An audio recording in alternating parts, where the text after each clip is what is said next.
कोशिश करते हैं और देखते हैं गुफा के अंदर जाने का। अंदर इसमें तहखाने बने हुए हैं, कुछ जहरीले जैसे हैं। तो काफ़ी डरावना है यहाँ पे। इस्माइल भाई मुझे डर लग रहा है यार, चलते हैं। हाँ जी बहुत। आप देख रहे हैं बीपी जोश और मैं पंकज कुमार, और हमारे साथ हमारे कलीग्स हैं राजस्थान से, हमारे दोस्त और नया टीम मेंबर कालूराम भाई, है ना भैया। तो अभी हम पहुँचे हैं भानगढ़ किला में। तो ये भानगढ़ किला जो बनाया गया था 1576 ईस्वी में बनाया गया, तो एक काफ़ी भूती प्लेस के लिए जाना जाता है। तो आइए हम चलते हैं और आगे का दृश्य आपको दिखाते हैं। में हम लोग भूता प्लेस में एंट्री करने जा रहे हैं, जो सबसे हॉन्टेड प्लेस माना जाता है भारत का। तो बस एंट्री करने जा रहे हैं हम लोग हॉन्टेड प्लेस।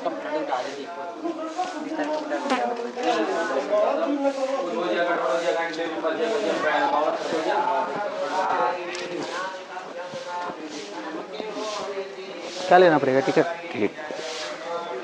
यहाँ पे करना होता है? हाँ, वही 200 आपका। आप तो केवल एक बार टिकट ले लीजिए। तो आप देख सकते हैं भानगढ़ फोर्ट का ये जोहरी मार्केट यहाँ पर हुआ करता था। तो जब से ये भानगढ़ स्थापित हुआ है तो आप देख सकते हैं ये कंडीशन हो गया। यहाँ पर सोना चांदी का काम किया जाता था। तो हमारे साथ जुड़ रहे हैं राजस्थान के official guide mister Saurabh Sharma ji. तो हमें गाइड करेंगे और पूरा वीडियो में हमारे साथ बने रहेंगे। आपको बताते चलेंगे कि पूरा इस भानगढ़ किले का रहस्य क्या था। तो चलते हैं, मिलते हैं। कैसे है भैया? जी बिल्कुल फाइन।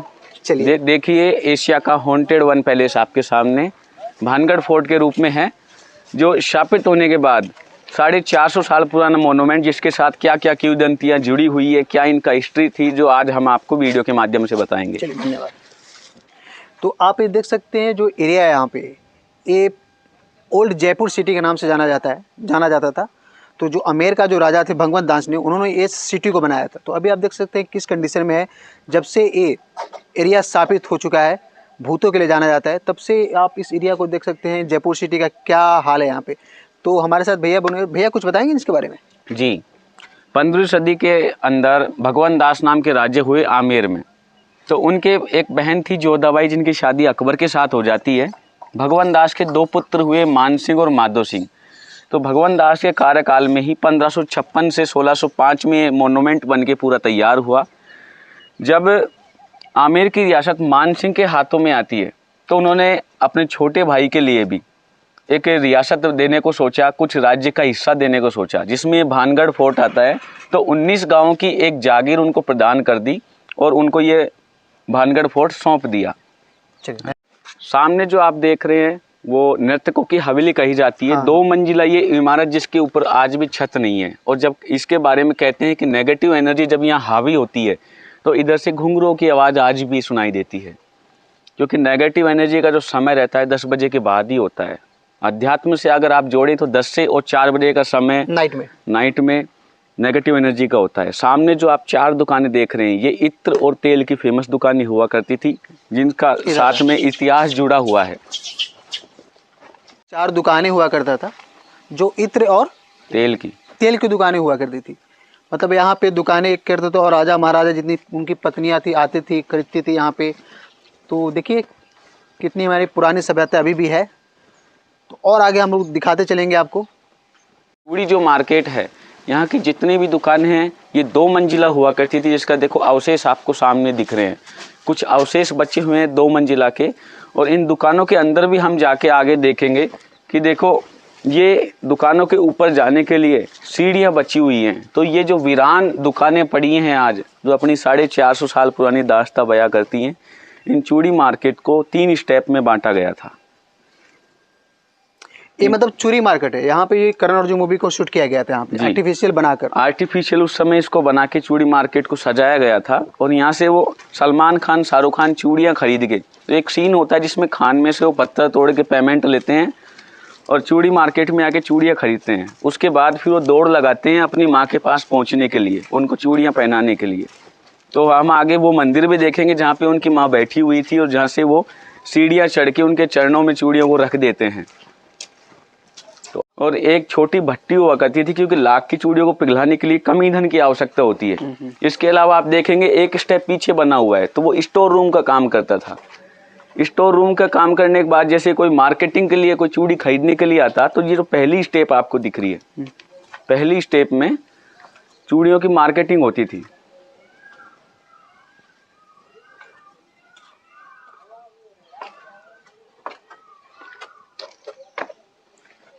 चलिए, ये पहली स्टेप मार्केटिंग के लिए थी। मार्केटिंग का सबसे बड़ा हब था। तो आप देख सकते हैं लगभग 500 यहाँ पे मार्केट होती थी, 500 दुकानें यहाँ पे हुआ करता था। तो बोलते थे कि एशिया का सबसे बड़ा मार्केटिंग का हब हुआ करता था यहाँ पे। और जितने भी जैसे राजा महाराजाओं के जितने लोग थे यहाँ पे, तो यहाँ पर आते थे, मार्केटिंग करने आते थे। और चूड़ियाँ, बहुत सारे मतलब कलाकारी का सामान यहाँ से लोग बाई करते थे। तो आप देख सकते हैं पूरी 500 अप्रोक्स 500 दुकानें थी जी, लगभग 500 दुकानें थी सड़क के दोनों किनारे। लेकिन जब से ये भूतिया मल स्थापित हुआ है, तब से आप देख सकते हैं एक खंडर में बदल चुका है। और यहाँ पे 10 बजे रात के बाद यहाँ पर लोग बाकी में कोई नहीं आता, डरते हैं। और बोला जाता है कि यहाँ पर जो लोग भी रात को आए वो जिंदा बच के गए नहीं। के बीच में ऊपर देख रहे हैं, तो वहाँ पर तांत्रिक विद्या हुआ करता था। तो वहाँ पर बैठ के तांत्रिक विद्या किया जाता था। तो आप देखते हैं सबसे ऊपर लास्ट में, तो आप ये देख सकते हैं। तो यहाँ पर होता क्या था कि राजा माधव सिंह का जनता दरबार यहीं पर लगता था। तो राजा माधव सिंह इसी स्थल पर बैठते थे और उनको जो आम जनता होती थी ये नीचे बैठते थे। और उनको यहीं से कुछ भी, अगर उनको दरबार में किसी को तकलीफ या कुछ भी हो, तो यहीं से सज़ा सुनाते थे। और जो सज़ा सुनाने के बाद जो उनको जो सज़ा दी जाती थी, अब पीछे खंडर बना हुआ है, पूरा खंडर हो चुका है। अब देखिए, तो आप मेरे पीछे देख सकते हैं। और ये रॉयल पैलेस हुआ करता था। तो इसी में राजा का जितने भी परिवार लोग होते थे इसी में रहते थे, उनका पूर्ण निवास यहीं पर होता था। तो आपको मैं अंदर ले चलता हूँ और दिखाता हूँ। तो लोग बोला करते हैं कि जो राजा महाराजा इसी एरिया से और इसी स्थल से जाते थे अंदर अपने प्रवेश द्वार में, अपने घर की ओर।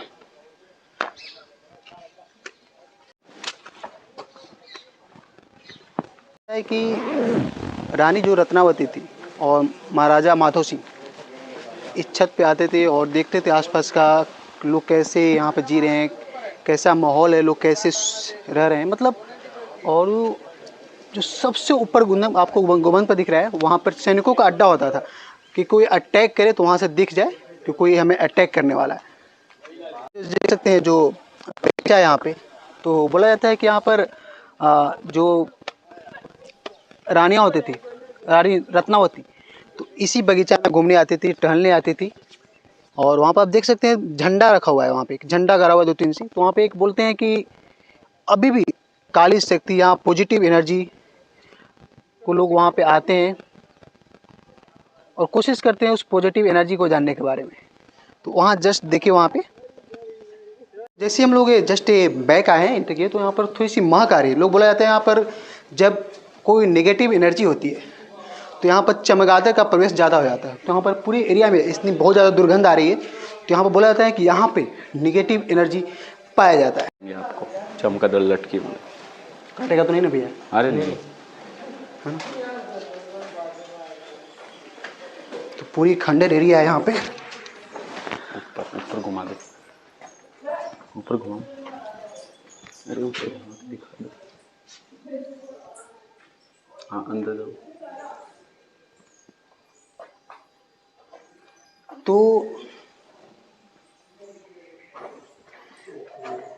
उजाला मत करिए। एक कहावतें बोली जाती है कि जो लोग यहाँ पर आए रात को यहाँ से लौट के नहीं गए। तो काफ़ी भयानक जगह है और उसमें गुफा के अंदर आपको ले जाने की कोशिश करूँगा। जो यहाँ पर नेगेटिव एनर्जी, मतलब अभी भी आप देख सकते हैं काफ़ी अंधेरा जगह है और चमगादड़ की आवाज़ आ रही है। तो बोलते हैं कि जहाँ पर नेगेटिव एनर्जी होती है वहाँ पर इस तरह की महक, इस तरह की कुछ जानवर पाए जाते हैं। तो आप देखिए, हाँ इसमें घुसाता हूँ।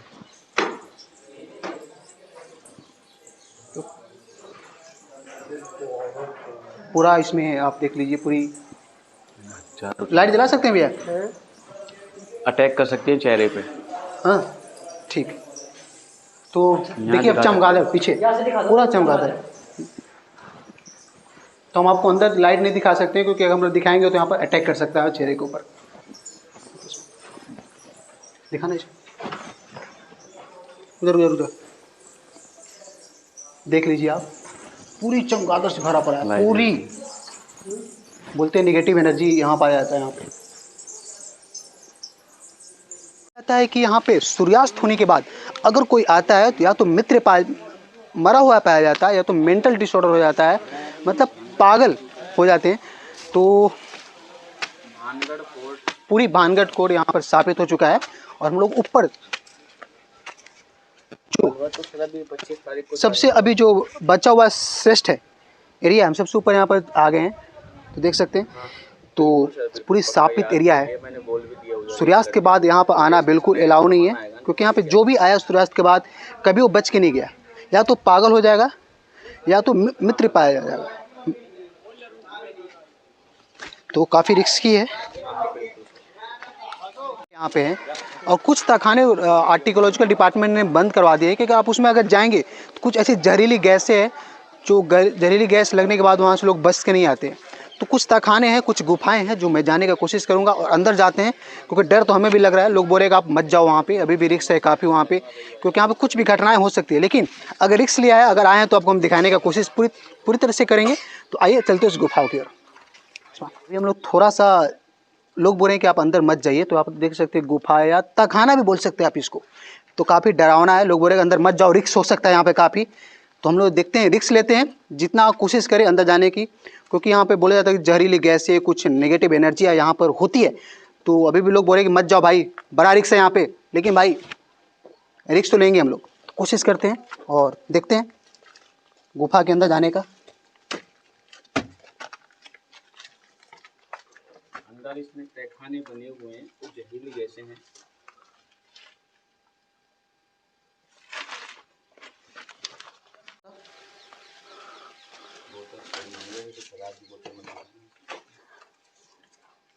तो काफ़ी डरावना है यहाँ पे।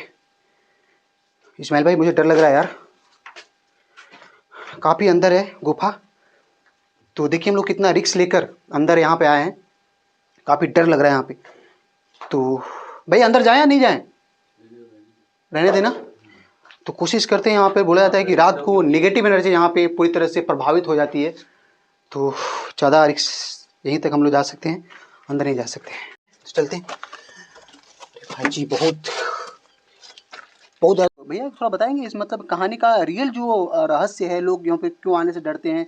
और कुछ कहानियाँ ऐसी है जो लोग बोलते हैं कि रात को आते हैं लेकिन वो बच के नहीं जाते, इस क्या सत्य है क्या?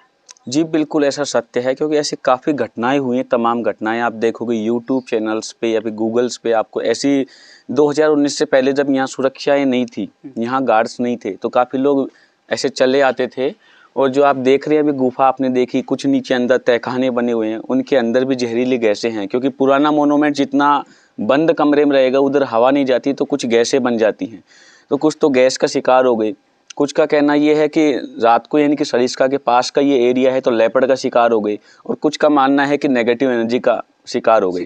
लेकिन मेन रीज़न तो ये है कि हमको भी जब मालूम है कि नेगेटिव एनर्जी है तो उधर जाके कोई देखने की हिम्मत नहीं करता। यहाँ की एक धारणा बनी हुई है कि रात्रि के समय अगर कोई आता है तो या तो मृत पाया जाता है या फिर मेंटल डिसऑर्डर। मतलब नहीं आ सकता। इसका मेन रीज़न देखो सर ये है कि हम माधो सिंह जो राजा थे यहाँ के, नरेश थे, और रानी रत्नावती, हाँ रत्नावती, उनसे जुड़ा हुआ किस्सा है कि रानी रत्नावती के बारे में कहते हैं शुरुआत से ही तंत्र विद्या में बहुत ज़्यादा माहिर थी और शिव जी की बहुत बड़ी भक्त थी।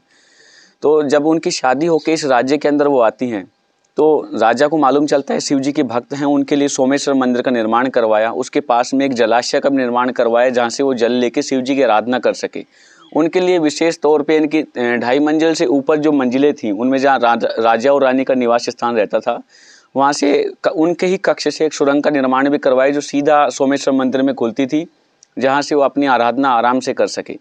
अच्छा मुझे ये बता दीजिए कि मतलब एक खंडर कैसे बना, मतलब रीजन क्या था खंडर होने का? इसका मेन रीजन ये था कि जब राजा को इस बात का मालूम चला कि रानी काला जादू करती है या जानती है, तो उनके जो सलाहकार मंत्री थे उन्होंने काफ़ी सारा उनको कान भर दिए, उनकी गलत बातें बता दी उनके बारे में। जैसे ही राजा को मालूम चला कि वो ब्लैक मैजिक जानती हैं, तो जो 5 मंदिर बने हुए हैं उनके पुरोहितों को बुलाया और मंत्र उच्चारण करवाए कैसे भी पॉजिटिव एनर्जी से नेगेटिव को दबाया जा सके।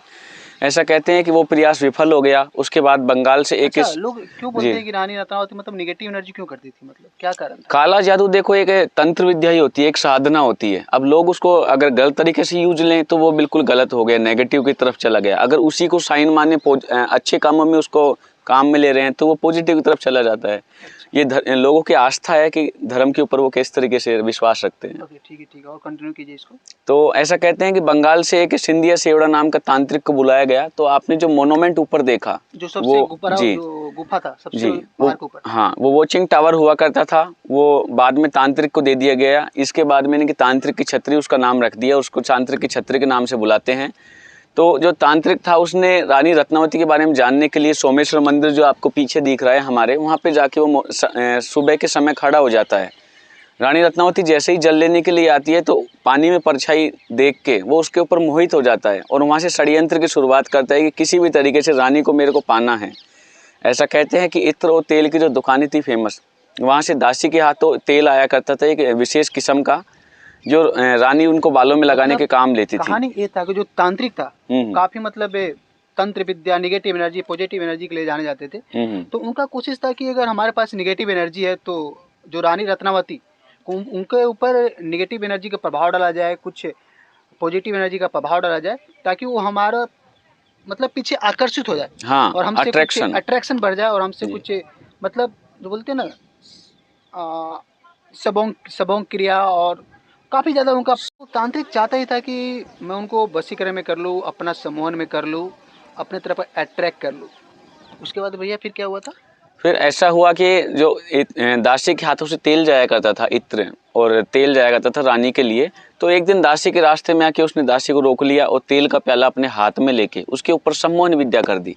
ऐसा कहते हैं कि वो तेल जब रानी के पास पहुंचा तो वो देख के ही समझ गई कि इसके ऊपर काला जादू हुआ है। मतलब जैसे वो रानी के पास रानी रत्नावती के पास तेल पहुंचा, हाँ। उनको लगा कि इस पे काला जादू हुआ है, निगेटिव एनर्जी का प्रभाव, नेगेटिव एनर्जी का इसलिए डाला गया है कि वो हमारी तरफ अट्रैक्ट करे, है ना? हाँ। तो रानी रत्नावती उस जादू के बारे में जान के अपनी तरफ से भी सम्मोहन विद्या वाला जादू उसके ऊपर कर देती है। और ऐसा मतलब उल्टा, मतलब क्योंकि रानी रत्नावती भी, उनके पास भी निगेटिव एनर्जी और तांत्रिक विद्या वो जानती थी, तो उसने क्या किया, उल्टा ही उस जो तेल के इत्र के जो डब्बा था उसके ऊपर निगेटिव एनर्जी का प्रभाव कर दिया, है ना भैया? जी। हाँ। और उसके बाद में पास में एक चट्टान गिरी हुई थी, पड़ी हुई थी, उसके ऊपर उस तेल को फैला दिया पूरा।